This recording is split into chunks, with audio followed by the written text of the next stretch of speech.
Hello friends, welcome to modern 24/7। चलिए start करते हैं। आपका family law second, Muslim law LLB second semester, Raja Mahendra Pratap Singh state university Aligarh. बाकी जो भी विश्वविद्यालय हैं जैसे कि कानपुर यूनिवर्सिटी, लखनऊ यूनिवर्सिटी या आगरा यूनिवर्सिटी, वो भी स्टूडेंट्स देख सकते हैं क्योंकि सिलेबस सेम ही है।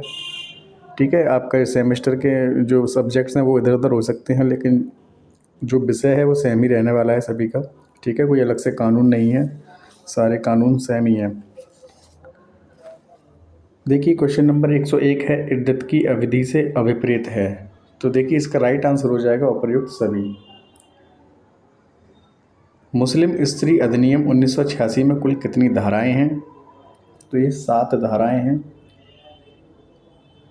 चैनल को सब्सक्राइब जरूर कर लीजिएगा और अपने फ्रेंडों में शेयर भी कर दीजिएगा। इस मुस्लिम लॉ की एक क्लास और आएगी, यानी कि 3 पार्ट में मुस्लिम लॉ फिनिश। ठीक है, उसके बाद आपका दूसरा सब्जेक्ट देखेंगे। 103 है, किसी मुस्लिम स्त्री को तलाक के समय मेहर या अन्य संपत्ति देने का प्रावधान किस धारा में वर्णित है? 103 का आपका राइट आंसर हो जाएगा धारा 3 में। नेक्स्ट है, कोई मुस्लिम स्त्री तलाक के समय पति से पाने की हकदार होती है? 104 का आपका राइट आंसर हो जाएगा। देखिए, इद्दत की अवधि में अपने पूर्व पति से युक्त एवं उचित व्यवस्था तथा भरण पोषण की एवं उसे प्राप्त करने की और निकाह के समय अथवा निकाह के बाद मुस्लिम विधि के अनुसार दिए करारशुदा में अथवा स्त्री धन की समतुल्य राशि, निकाह के पूर्व, निकाह के समय अथवा बाद में उसे अपने नातेदारों, मित्रों, पति द्वारा दी गई समस्त संपत्तियाँ। तो उपयुक्त सभी हो जाएंगे राइट आंसर। इद्दत की अवधि के बाद भरण पोषण के संदाय का आदेश मजिस्ट्रेट द्वारा किस धारा में दिया जाता है? 105 का जो है आपका राइट आंसर हो जाएगा धारा 4 में। नेक्स्ट है, इद्दत की अवधि की समाप्ति के बाद कौन भरण पोषण की हकदार नहीं है? 106 का आपका राइट आंसर हो जाएगा जिसने तलाक के बाद पुनर्विवाह कर लिया हो, दोबारा शादी कर ली हो। मुस्लिम विधि की सुन्नी शाखा में इद्दत की अवधि में किया गया विवाह होता है। 107 का राइट आंसर हो जाएगा वैध होता है। मुस्लिम विधि की सुन्नी शाखा में इद्दत की अवधि में किया गया विवाह होता है वैध। मुस्लिम विधि की किस शाखा में इद्दत की अवधि में किया गया विवाह शून्य होता है? तो राइट आंसर हो जाएगा शिया संप्रदाय में। नेक्स्ट है, प्रत्यायोजित तलाक है तलाक ए तफवीज, तलाक ई तफवीज। मुस्लिम विवाह विघटन अधिनियम लागू हुआ था, कब हुआ था? तो ये हुआ था 1939 में। तलाक का सर्वोत्तम प्रकार है, तलाक का जो सर्वोत्तम प्रकार है वह है तलाक ए अहसन। एक सुन्नी मुसलमान एक किताबी लड़की से विवाह करता है तो ऐसा विवाह कैसा होगा? तो वो वैध होगा। नेक्स्ट है, खानकाह का मुखिया है, खानकाह का मुखिया होता है सज्जदानशील। मुस्लिम विधि के अनुसार यदि कोई मुसलमान अपना उत्तराधिकारी छोड़े बिना मर जाता है तो उसकी संपत्ति न्यायगत होगी। किसे न्यायगत होगी? तो सरकार को न्यायगत होगी। वक्फ का प्रकार है, वक्फ का प्रकार है निजी या प्राइवेट वक्फ और लोक या पब्लिक वक्फ, और बात दोनों ही हो जाएंगे राइट आंसर। हक सफ़ा का अधिकार समाप्त हो जाता है विक्रय में मौन सहमति द्वारा और क्रेता के पक्ष में अपने अधिकार का अधित्याग करने पर। तो और वह दोनों हो जाएंगे राइट आंसर। हक शुफा के अधिकार का उद्भव कब होता है? 117 का आपका राइट आंसर हो जाएगा संपत्ति के विक्रय की स्थिति में और विक्रय पूर्ण हो जाने पर। तो और वह दोनों राइट हो जाएंगे। हक शुफा के अधिकार की मांग कौन कर सकता है? तो सह अंशधारी, सुख अधिकार का दावा करने वाले और पड़ोसी, ये सभी हो जाएंगे राइट आंसर। मुस्लिम विधि में यथासंभव सामीप्य का सिद्धांत संबंधित है, वक्फ से संबंधित है सामीप्य का सिद्धांत।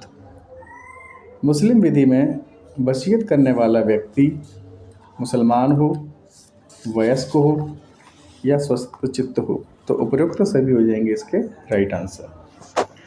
ट्रिपल तलाक या 3 तलाक को असंवैधानिक घोषित कब किया गया? तो 121 का आपका जो राइट आंसर हो जाएगा तो अगस्त 2017 में। ट्रिपल तलाक के पक्ष में कितने न्यायाधीश बेंच के थे? तो 122 का आपका राइट आंसर हो जाएगा। 3 न्यायाधीश बेंच के थे। मुस्लिम महिला विवाह पर अधिकारों का संरक्षण अधिनियम लोकसभा में पारित हुआ था। कब पारित हुआ था? तो ये पारित हुआ था दिसंबर 2017 में। मुस्लिम महिला विवाह पर अधिकारों का संरक्षण अध्यादेश 2019 कब पारित हुआ? तो ये पारित हुआ था 21 फरवरी 2019 को। मुस्लिम विवाह पर अधिकारों का संरक्षण अध्यादेश 2019 कब पास हुआ? तो ये पास हुआ था 30 जुलाई 2019 को। ट्रिपल तलाक को भारत में कब से गैर कानूनी अथवा लागू घोषित किया गया? 126 का आपका राइट आंसर हो जाएगा 1 अगस्त 2019 को। प्रत्येक मुसलमान का धार्मिक कर्तव्य इस्लाम के किन सारभूत सिद्धांतों पर केंद्रित है? तो तौहीद में पूर्ण विश्वास, नमाज एवं ज़कात, रोज़ा एवं हज, उपयुक्त सभी हो जाएंगे राइट आंसर। मोहम्मद साहब के पैगंबर होने के पहले इस्लामी कानून का कोई अस्तित्व नहीं था। सत्य है, असत्य है, या कोई जानकारी नहीं है, या इनमें से कोई नहीं? तो ये सत्य है। मुस्लिम विधि में शरीयत के अंतर्गत बनाए गए धार्मिक आदेश कौन से हैं? तो फ़र्द, हराम तथा मंदूब, मकसह तथा जायज, उपयुक्त सभी हो जाएंगे राइट आंसर। पैगंबर मोहम्मद साहब का देहावसान पर्दा कब हुआ था? तो सन 632 में। मुस्लिम विधि के प्रधान स्रोत कौन से हैं? मुस्लिम विधि के प्रधान स्रोत हैं कुरान, सुन्नत और अहादीस, इज्मा तथा कयास, उपयुक्त सभी हो जाएंगे राइट आंसर। निम्न में से कुरान की प्रथम विशेषता क्या है? तो समय और महत्व की दृष्टि से मुस्लिम विधि का प्रधान स्रोत है कुरान। कुरान संहिता न होकर एक संशोधी अधिनियम है। कुरान केवल विधि ग्रंथ ही नहीं बल्कि इसमें मजहब या धर्म बोल लीजिए, नीति शास्त्र और राजनीति शास्त्र की बातों की बहुतायत है, उपयुक्त सभी हो जाएंगे राइट आंसर। मुस्लिम विधि में गौड़ स्रोत किसे माना गया है? उर्फ, न्यायिक विनिश्चय एवं विधायन, न्याय साम्य और सद्विवेक, उपयुक्त सभी हो जाएंगे राइट आंसर। हनफी स्कूल की नींव किसने रखी थी? तो इमाम अबू हनीफा हो जाएंगे राइट आंसर। निम्न में से हनबली स्कूल के संस्थापक कौन थे? हनबली स्कूल के जो संस्थापक थे वो थे इमाम अबू अब्दुल्ला अहमद इल मोहम्मद अनवल।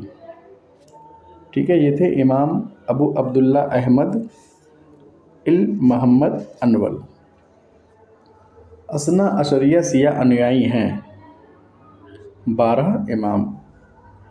असना अशरिया शिया अनुयायी 12 इमाम हैं। सुन्नी शाखा की विचारधारा तथा उनके प्रवर्तकों को जो सूची 1 से सूची 2 में सम्मिलित कीजिए। ठीक है, इनको सम्मिलित करना है। देखिए, जो हनफी विचारधारा है अबू हनीफा, हनफी विचारधारा अबू हनीफा, और जो मलिकी विचारधारा है मलिक इब्न अनस। ठीक है, शफ़ी विचारधारा है ये हो जाएंगे मोहम्मद इब्न इदरीस शफ़ी, और हनबली विचारधारा हो जाएंगे मोहम्मद इब्न हनबल। तो ये ऑप्शन आपका राइट हो जाएगा। नेक्स्ट है, निम्न में से कौन सी शिया विचारधारा पद्धतियां हैं?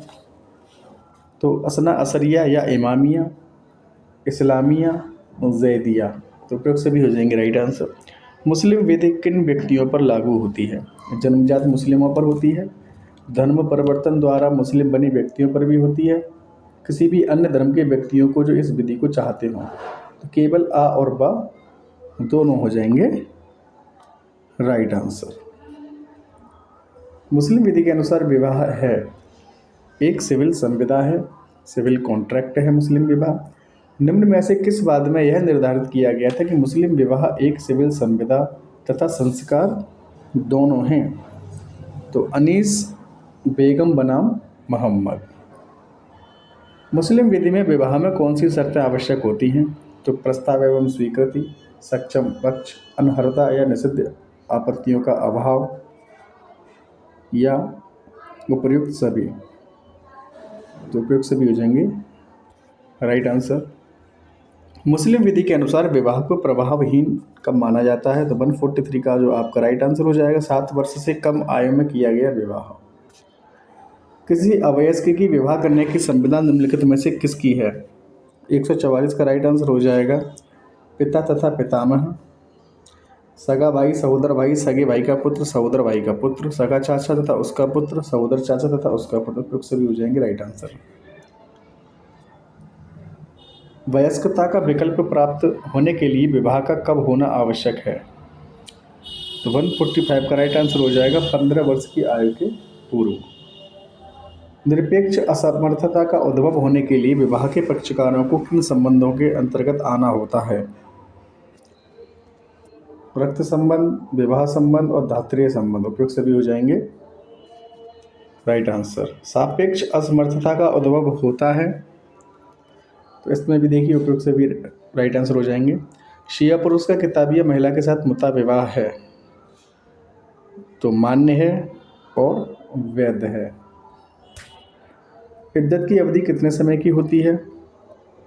इद्दत की अवधि होती है जहाँ मासिक धर्म होता है वहाँ 3 लगातार मासिक धर्म तक, और जहाँ मासिक धर्म नहीं वहाँ 3 लगातार चंद्रमास तक। तो आ और ब दोनों हो जाएंगे राइट आंसर। मुस्लिम विवाह में निषेधात्मक असमर्थता कौन सी है? 150 का आपका राइट आंसर हो जाएगा दूसरे की पत्नी से विवाह, विवाहिता स्त्री द्वारा दूसरे पुरुष से विवाह, मुस्लिम द्वारा गैर मुस्लिम से विवाह। उपयुक्त सभी हो जाएंगे राइट आंसर। मुस्लिम विवाह में निर्देशात्मक असमर्थता कौन सी है? तो इसका भी देखिए उपयुक्त सभी हो जाएंगे राइट आंसर। मान्यता के आधार पर मुस्लिम विधि के प्रकार हैं, तो शून्य बातिल विवाह, अनियमित या अमान्य फासिद विवाह या मान्य विवाह। उपयुक्त सभी हो जाएंगे राइट आंसर। मुस्लिम विधि के अंतर्गत अनियमित विवाह किसे माना जाता है? 153 का राइट आंसर हो जाएगा। देखिए उपयुक्त सभी इसके राइट आंसर हो जाएंगे। इद्दत की अवधि का उद्देश्य क्या है? इद्दत की अवधि का उद्देश्य क्या है? तो स्त्री गर्भवती है कि नहीं यह निश्चित करना।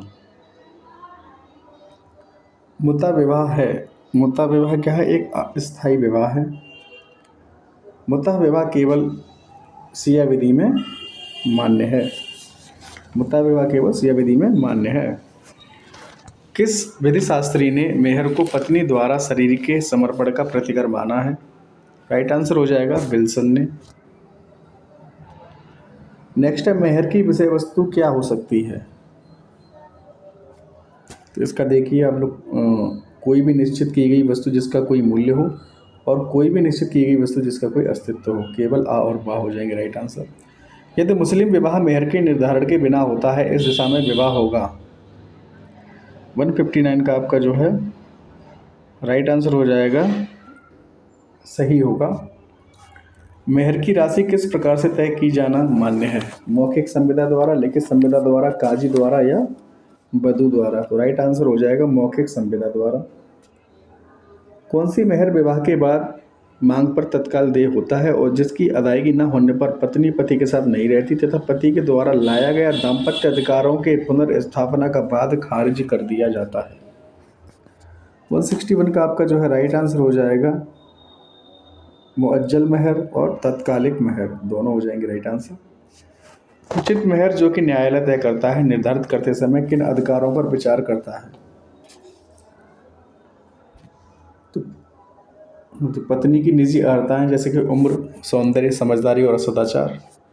पति की पिता के खानदान की सामाजिक स्थिति, पति की आर्थिक स्थिति। उपयुक्त सभी चीज़ों को न्यायालय तय करता है मेहर को निर्धारित करते समय, उचित मेहर को निर्धारित करते समय। मुअज्जल मेहर कब देय हो जाता है?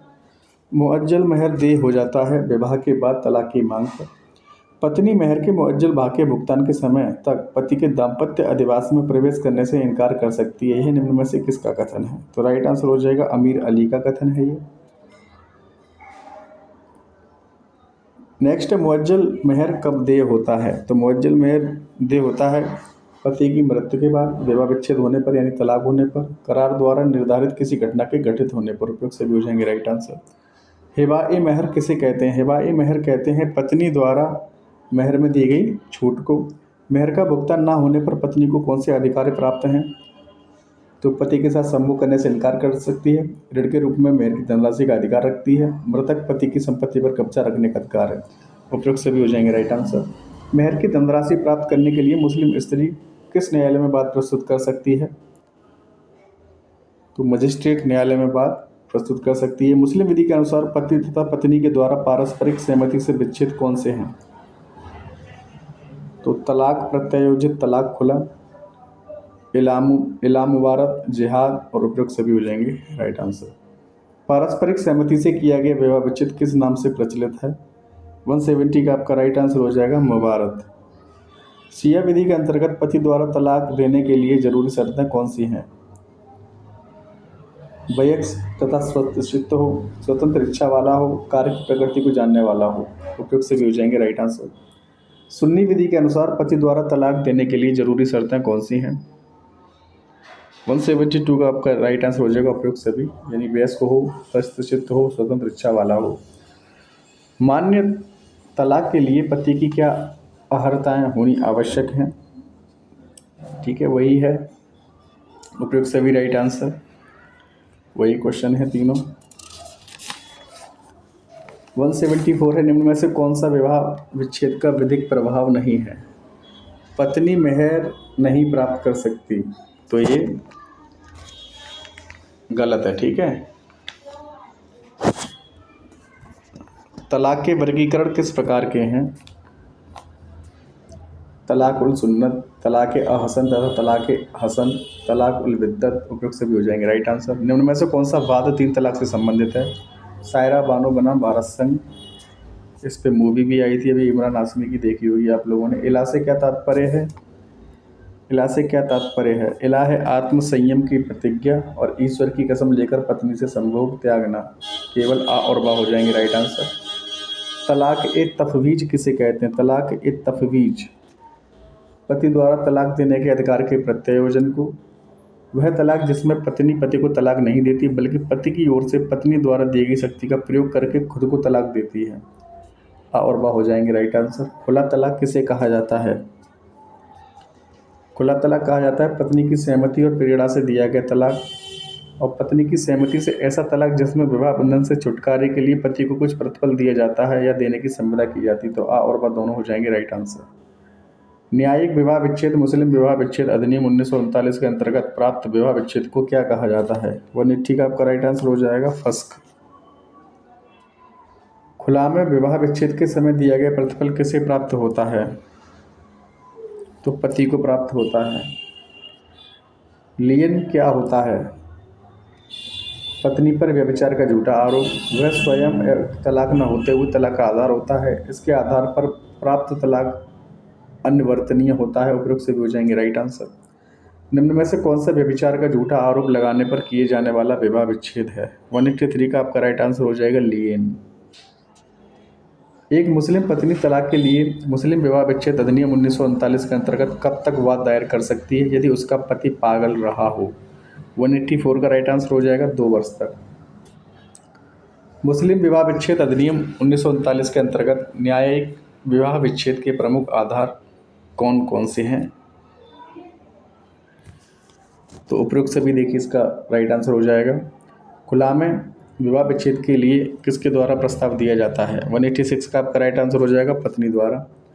किस बात में अवध मुख्य न्यायालय में यह निर्णय दिया गया था कि धारा 112 मुसलमानों पर लागू होती है?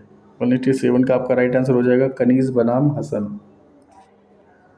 अपत्यों को दत्तक देने की प्रथा मुस्लिम विधि में मान्य है। माँ तथा अन्य स्त्री संबंधियों की अभिरक्षा किन दशाओं में समाप्त हो जाती है? तो ये सारी दशाएं दी गई हैं, आप लोग पढ़ लीजिए। उपयुक्त से भी इसके राइट आंसर हो जाएंगे। 190 है, मुस्लिम विधि के अनुसार संपत्ति की संरक्षकता किस रूप में होती है? तो विधि के नैसर्गिक संरक्षक, न्यायालय द्वारा नियुक्त और वस्तुतः संरक्षक, सारी हो जाएंगे राइट आंसर। एक अवयस्क की संपत्ति के हकदार कौन होते हैं? पिता तथा पिता के पिता, पिता के वसीयतनामे द्वारा नियुक्त निष्पादक, पिता की वसीयतनामे द्वारा नियुक्त निष्पादक। उपयुक्त सभी हो जाएंगे राइट आंसर। वस्तुतः संरक्षक द्वारा अचल संपत्ति के विक्रय के क्या परिणाम होते हैं? तो वह विक्रय शून्य होता है, और ऐसा विक्रय का अवयस्क द्वारा अवयस्कता प्राप्त करने के बाद अनुसमर्थन नहीं किया जा सकता। केवल आ और बा हो जाएंगे राइट आंसर। मुस्लिम विधि में हिबा में कितने पक्षकार होने चाहिए? हिबा में 2 पक्षकार होने चाहिए। हिबा होता है दान। मुस्लिम विधि में हिबा किन प्रकारों से की जाती है? तो जीवित जीवित दशा में हिबा और वसीयत द्वारा हिबा, आ और बा दोनों हो जाएंगे राइट आंसर। हिबा के अंतर्गत दाता की प्रमुख अर्हता क्या है? तो वयस्क होना चाहिए, स्वस्थ मस्तिष्क तथा समझने की शक्ति होनी चाहिए उसके पास, अंतरण की विषय वस्तु का स्वामित्व होना चाहिए। उपरोक्त सभी हो जाएंगे राइट आंसर। मुस्लिम विधि के अनुसार किन वस्तुओं का हिबा किया जा सकता है, यानी किन वस्तुओं का दान किया जा सकता है? तो जिस पर स्वामित्व के अधिकार का प्रयोग तथा कब्जा किया जा सके, जिसका अस्तित्व हो, जो माल शब्द के अंतर्गत आता हो। उपरोक्त सभी हो जाएंगे राइट आंसर। किस बात में सर्वोच्च न्यायालय ने कहा कि मुस्लिम द्वारा किए गए दान का लिखित होना तथा पंजीकृत होना आवश्यक नहीं है? तो ये कहा गया था मकबूल साहम बनाम सैयद इस्माइल। मुस्लिम विधि के अंतर्गत कोई मुसलमान अपनी संपत्ति को किस सीमा तक दान कर सकता है? तो संपूर्ण संपत्ति तक दान कर सकता है। मुस्लिम विधि में पर्दा नशीन स्त्री द्वारा दिया गया उपहार है, कुछ शर्तों के अधीन मान्य है। मुस्लिम विधि में कौन सा दान शून्य नहीं है? तो पर्दा नशीन महिला द्वारा दिया गया दान क्या शून्य नहीं है? दिवालिया की परिस्थिति में किया गया हिबा या दान क्या है? सद्भावनापूर्ण आशय से किया गया हिबा मान्य होता है। वक्फ किसके द्वारा किया जा सकता है? केवल मुसलमान द्वारा, हिंदू द्वारा, हिंदू और मुसलमान दोनों के द्वारा, या इनमें से कोई नहीं? तो केवल मुसलमान के द्वारा वक्फ किया जा सकता है। गर्भस्थ शिशु के पक्ष में की गई वसीयत मुस्लिम विधि में कब प्रभावी होती है? 203 का आपका राइट आंसर हो जाएगा आ और बा दोनों। मुस्लिम विधि शास्त्र को क्या कहकर जाना जाता है? 204 का आपका राइट आंसर हो जाएगा क्यास। मुस्लिम विधि के अंतर्गत दान की आवश्यक शर्तें क्या हैं? तो ये उपरोक्त से भी दान की शर्तें हैं और देख लीजिएगा। मुस्लिम विधि में संपूर्ण संपत्ति में से कितनी संपत्ति की वसीयत की जा सकती है? तो केवल 1/3 संपत्ति की वसीयत की जा सकती है। निम्नलिखित में से कौन सा स्थान आम पूजा का स्थान नहीं कहलाता? तो राइट आंसर हो जाएगा इमामबाड़ा। नेक्स्ट है, शिया मुसलमानों में विवाह के समय कितने गवाह होना आवश्यक है? कोई गवाह नहीं, 2 गवाह, 4 गवाह, या केवल 1 गवाह? तो कोई गवाह आवश्यक नहीं है। तलाक की घोषणा के बाद जो तलाक रद्द कर दिया जाता है उसे क्या कहते हैं? उसे कहते हैं तलाक ए हसन। निकाह के लिए सक्षम आयु कितनी मानी गई है? तो ये मानी गई है 15 साल। पैगंबर मोहम्मद साहब की मृत्यु के बाद जिसे खलीफा नियुक्त किया गया? 211 का राइट आंसर हो जाएगा अबू बकर। अभिभावक द्वारा निश्चित की गई मेहर की धनराशि के भुगतान का दायित्व किसका होता है? तो पति का होता है। कुरान की प्राप्ति पैगंबर को कौन से वर्ष में हुई? कितने साल के थे? तो 22 हो जाएगा राइट आंसर। 22 ईयर्स। पैगंबर मोहम्मद का जन्म कब हुआ था? तो ये हुआ था 570 ईसा पूर्व। निम्न में से मुसलमान के धार्मिक कर्तव्य के 5 सारभूत सिद्धांत कौन से हैं? तो राइट आंसर हो जाएगा उल्मा, नमाज, ज़कात, रोज़ा और हज। कुरान में अध्यायों की कुल संख्या कितनी है? तो 114 अध्याय हैं। सुन्नत या अहदीस किस समय स्रोत के रूप में कार्य कर सकते हैं? तो राइट आंसर हो जाएगा जिस पर कुरान खामोश हो। मुस्लिम विधिवेत्ताओं ने परंपराओं के उल्लेखकर्ता को कौन सी अर्हताएं विहित की हैं? तो मुसलमान, स्वस्थ चित्त तथा वयस्क, स्मरण करने की शक्ति रखने वाला, सच्चरित्र। उपरोक्त सभी हो जाएंगे इसके राइट आंसर। हदीस सुन्नत अल फेल में क्या निहित है? तो पैगंबर मोहम्मद का उपदेश। प्रामाणिकता के आधार पर परंपराओं को विभाजित किया जा सकता है। अहदीस मुजवजिर, अहदीस मशहूर, अहदीस अहद। उपयोग से भी हो जाएंगे राइट आंसर। निम्न में से कौन सी इजमा मुस्लिम विधि में मान्य है? 221 का आपका जो राइट आंसर हो जाएगा पैगंबर के साथियों की इजमा, जनता की इजमा, विधिवेत्ताओं की इजमा। उपयोग से भी हो जाएगा राइट आंसर। मुस्लिम विधि की विचार पद्धतियाँ कौन सी हैं? सुन्नी, शिया और मुताजिला। उपयोग से भी हो जाएंगे राइट आंसर। सुन्नी विचार पद्धतियाँ कौन सी हैं? तो हनफी, मलकी, शफई और हनबली। उपयोग से भी हो जाएंगे राइट आंसर। शिया विचार पद्धतियाँ कौन सी है? तो आहना अशरिया या इमामिया, इस्लामिया, जैदिया। उपयोग से भी हो जाएंगे राइट आंसर। हनफी स्कूल की नींव किसने रखी थी? 225 का जो है आपका राइट आंसर हो जाएगा इमाम अबू हनीफ़ा ने। मालिकी स्कूलों, ये मालिकी होगा, ठीक है। मालिकी स्कूल के संस्थापक कौन थे? मालिकी स्कूल के संस्थापक कौन थे? तो ये थे इमाम मलिक इब्न अनस। नेक्स्ट है हनबली स्कूल के संस्थापक कौन थे? हनबली स्कूल के संस्थापक थे इमाम अबू अब्दुल्लाह अहमद इब्न मोहम्मद हनबल। ठीक है, अब आपका एक वीडियो रहेगा वीडियो क्लास, उसके बाद आपका मुस्लिम लॉ फिनिश हो जाएगा। थैंक्स फॉर वॉचिंग, मिलते हैं नेक्स्ट वीडियो में।